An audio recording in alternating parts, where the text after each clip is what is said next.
Assalamualaikum warahmatullahi wabarakatuh. Saya Nova Nopindasari dengan NIM 2403018 ingin menjelaskan laporan praktikum pada mata kuliah Botani Umum yang berjudul Morfologi Tanaman Kelapa Sawit. Latar belakang.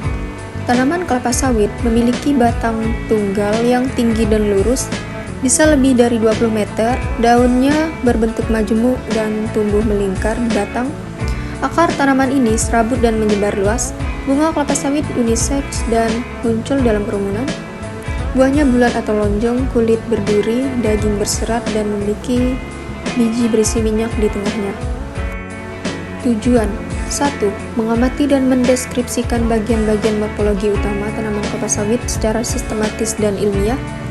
2. Mengenali struktur dan fungsi morfologi akar dan batang kelapa sawit termasuk jenis dan sebaran sistemnya. 3. Mengidentifikasi bentuk dan struktur daun, bunga, dan buah kelapa sawit serta pertumbuhannya seiring usia tanaman. Akar kelapa sawit. Akar kelapa sawit berfungsi sebagai penunjang struktur batang, menyerap air dan unsur hara dari dalam tanah, serta sebagai salah satu alat respirasi. Sistem perakaran kelapa sawit merupakan sistem akar serabut yang terdiri atas akar primer, sekunder, tersier, dan kuartener. Batang kelapa sawit. Batang kelapa sawit merupakan bagian utama yang menopang seluruh struktur tanaman. Fungsinya sangat vital, yaitu sangat penting. Fungsinya sebagai penopang agar tanaman dapat berdiri tegak dan tumbuh dengan stabil.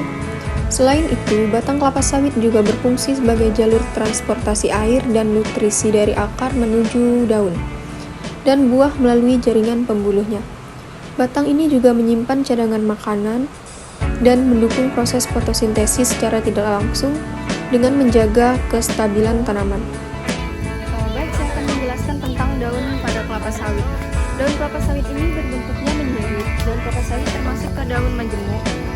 Pelepah pada daun kelapa sawit ini berwarna hijau, tetapi kalau dia terkena seperti jamuran, dia berwarna seperti oranye atau kuning-kuning. Dan daun atau pelepah kelapa sawit juga ada yang berwarna hijau sedikit lebih muda. Terus pelepah daun kelapa sawit ini berfungsi sebagai pakan ternak, pupuk organik, bahan kerajinan, dan bahan untuk pembuatan arang aktif. Lidi pada pelepah kelapa sawit ini juga berfungsi untuk sebagai misalnya pada makanan yang dijual, yaitu sosis-sosis yang digoreng itu.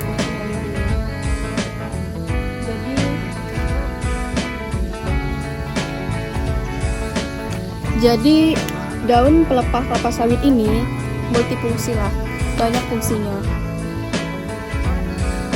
Terus juga daunnya berbentuk seperti ini, teksturnya seperti ini. Bunga pada kelapa sawit. Bunga kelapa sawit tumbuh dalam bentuk tandan dan bersifat uniseksual, artinya terdapat bunga jantan dan bunga betina yang terpisah tetapi berada pada tanaman yang sama, atau monoecious. Fungsinya adalah sebagai organ reproduksi, yaitu tempat terjadinya proses penyerbukan dan pembuahan. Bunga jantan menghasilkan serbuk sari, sementara bunga betina akan berkembang menjadi bunga setelah terjadi penyerbukan. Keberadaan dan kesehatan bunga sangat penting untuk menentukan jumlah dan kualitas buah yang akan dihasilkan. Buah kelapa sawit. Buah kelapa sawit tumbuh dalam tandan dan berbentuk opal dengan lapisan luar berwarna merah jingga saat matang. Fungsinya yang utama adalah sebagai penghasil minyak sawit, baik minyak sawit kasar atau CPO dari mesokarp maupun minyak inti sawit atau PKO dari bijinya. Buah ini merupakan bagian terpenting dalam produksi kelapa sawit karena mengandung minyak yang digunakan untuk berbagai kebutuhan industri pangan.